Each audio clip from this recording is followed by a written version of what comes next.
So you know I got a beef with you about Moby Dick. I know. I mean, everybody does. This is usually not how you start an interview with an award-winning author whom the Library of Congress just named its new National Ambassador for Young People's Literature. But Jason Reynolds and I go back. But, you know, it's set in New Bedford, which was once the whaling capital of the world, Jason. Oh, God. We first met nearly 15 years ago. Jason was an upcoming poet touring up the East Coast. That was right around the time he was a student at University of Maryland. So we met up back on campus. I don't come up here. What does it feel like to be here?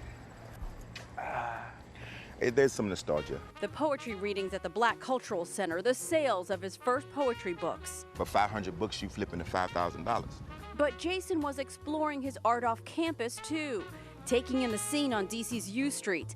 That's where he met my husband. It was the early 2000s. So when you were in the back of Bar None, the baby who wasn't allowed to drink, but your big brothers were on stage and you were listening to that poetry, absorbing everything. Did you know this is where you would be? You know, it's interesting because I like to say yes, but I don't know if it's true. I think that I was probably wanting it. I mean, that time in my life in general, I think everything felt so kinetic.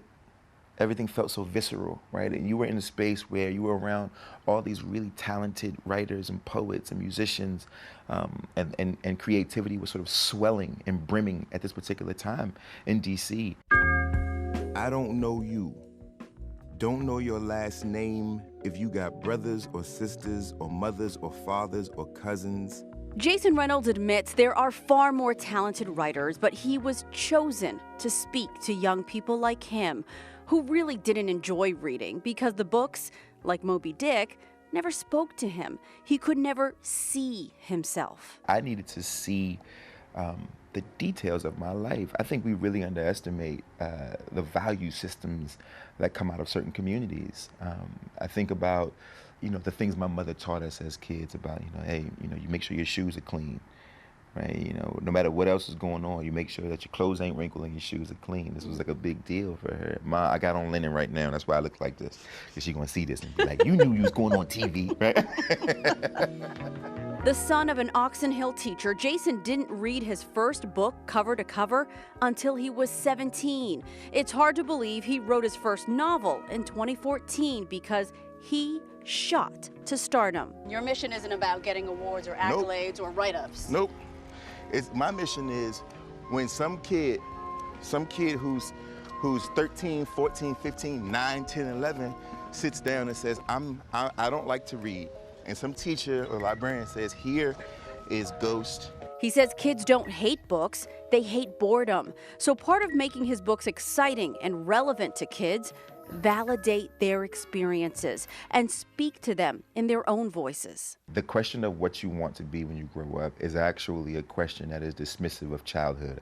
I think America has a really hard time with children and elders because we see children and elders as half-formed things. And so the way that we talk about them is in a verbiage that is small. Right? It's like, well, what do you want to be someday when you finally become a whole-formed thing? But really we should be saying, what do you want to be right now? Who are you? Who are you right now? What are all the things that you feel and want and desire and fight for today? We lean on them to save the world, but I think it's our job to make sure that we're doing our best to save them. But Jason knows his art alone is not going to save the world, but it might save that one black boy or girl from feeling like no one is listening. I get to whisper to them, I love you, I see you, I know you're scared, and it's okay to be scared. And if you can't be scared out there, you can be scared in here. Within the pages of this book, you get to be who you wholly are. And perhaps that might be empowering enough to at least add a bit of significance to their lives. Delia Gonçalves, WUSA 9.